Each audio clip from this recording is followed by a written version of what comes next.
Hi everyone, so welcome back to the channel. So अभी तक आपने देखा और समझा कि फार्माकोविजिलेंस की हिस्ट्री क्या है और ये क्यों रिक्वायर्ड है। तो पीवी को या फार्माकोविजिलेंस को क्लिनिकल ट्रायल्स का फेज 4 या पोस्ट मार्केटिंग सर्विलेंस कहते हैं। इसमें जो सेफ्टी की इंफॉर्मेशन होती है उसको हेल्थ अथॉरिटीज को रिपोर्ट करते हैं। तो सेफ्टी का मतलब क्या है? सेफ्टी का मतलब है कि ड्रग या मेडिसिन का ऐसा इफेक्ट जो एक्सपेक्टेड या इंटेंडेड नहीं है, वो चाहे बेनिफिशियल इफेक्ट हो या फिर हार्मफुल इफेक्ट हो। मीन्स कि अगर पेशेंट स्टमक पेन के लिए कोई ड्रग ए ली है और उसके बाद उसको हेडेक होने लगता है, या फिर अगर हम मिनॉक्सिडिल ड्रग का एग्जांपल लें तो उसको ओरिजिनली ब्लड प्रेशर के लिए डेवलप किया गया था, लेकिन बाद में पता चला कि वो हेयर ग्रोथ को भी प्रमोट कर रही है।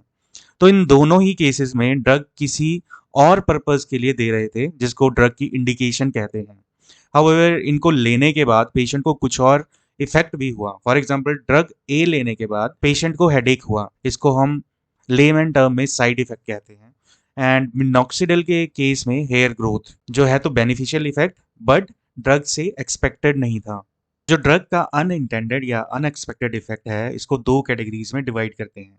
नंबर वन, एडवर्स इवेंट, और number two, adverse drug reaction, जिसको साइड इफेक्ट कहते हैं। तो इन दोनों को समझने से पहले ये समझना जरूरी है कि मेडिसिन लेने के बाद अगर कुछ होता है तो जरूरी नहीं है कि वो ड्रग की ही वजह से हो। So let's see adverse events. So this is a broad term referring to any unwanted occurrence that happens during the time a drug is being used. It doesn't necessarily mean the drug caused the event. और एक example से देखते हैं। मान लो कि एक patient ने drug ए ली headache के लिए और उसको नौजिया हो गया। तो यहाँ जरूरी नहीं है कि ड्रग ए ने ही नौजिया किया है, हो सकता है कि पेशेंट को स्टमक इन्फेक्शन की वजह से हो। तो इसका मतलब है एडवर्स इवेंट ड्रग की वजह से हो भी सकता है या नहीं भी, बट कुछ पक्का नहीं कह सकते। उसके बाद आता है adverse drug reaction. So this is a type of adverse event where there is a reasonable possibility that the drug caused the unwanted event. So doctors and researchers establish this link through evidence and analysis. तो इसका मतलब है जब adverse event के साथ causality या relationship establish हो गई है तो उसको हम एडवर्स ड्रग रिएक्शन कहेंगे। तो आइए कुछ एग्जांपल्स के साथ समझते हैं इनका डिफरेंस। सो फर्स्ट एग्जांपल है, पेशेंट को स्टमक इन्फेक्शन है एंड डॉक्टर ने पेशेंट को सिप्रोफ्लॉक्सासिन दी है फॉर 2 वीक्स, बट एक हफ्ते के बाद ही पेशेंट को रैशेस हो जाते हैं। इस एग्जांपल में पेशेंट को स्टमक इन्फेक्शन है, इसको इंडिकेशन कहेंगे, एंड डॉक्टर ने इसके लिए सिप्रोफ्लॉक्सासिन दी है, ये हमारी मेडिसिन है।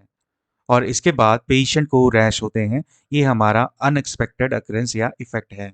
तो इस स्टेटमेंट में हमारे पास कोई भी ऐसी इंफॉर्मेशन नहीं है जो कंफर्म कर सके कि इवेंट ड्रग की वजह से हुआ है। तो ये ड्रग की वजह से हो भी सकता है एंड नहीं भी, तो इसको हम एडवर्स इवेंट कहेंगे। तो अब सेकेंड स्टेटमेंट में पेशेंट को स्टमक इन्फेक्शन है एंड डॉक्टर ने सिप्रोफ्लेक्सासिन दी है फॉर 2 वीक्स, और आफ्टर द एडमिनिस्ट्रेशन पेशेंट को रैश हो जाते हैं। डॉक्टर ड्रग को स्टॉप कर देता है एंड उसके रैशेस ठीक हो जाते हैं। तो इस स्टेटमेंट में दो चीजें देखने वाली हैं। फर्स्टली कि ड्रग देने के बाद ही इमीडिएटली पेशेंट को रैश हो जाते हैं, और सेकेंडली जब ड्रग को स्टॉप कर देते हैं तो उसके रैश ठीक हो जाते हैं। दिस मीन्स कि कुछ तो गड़बड़ है। तो इसमें हमारे पास पॉसिबिलिटी है कि ड्रग की वजह से ही रैश हुए हों, तो इसको हम एडवर्स ड्रग रिएक्शन कहेंगे। तो सेकेंड स्टेटमेंट में जो कंसेप्ट यूज हुआ है उसको डी चैलेंज कहते हैं। तो डी चैलेंज एंड फार्माकोविजिलेंस के और भी इंटरेस्टिंग टॉपिक्स के बारे में बात करेंगे आने वाले वीडियोस में। एंड आई होप कि आपको एडवर्स इवेंट और एडवर्स ड्रग रिएक्शन का कॉन्सेप्ट समझ आया हो। अगर कोई क्वेश्चन है तो प्लीज़ कमेंट्स में ज़रूर बताएं। Stay tuned, bye bye.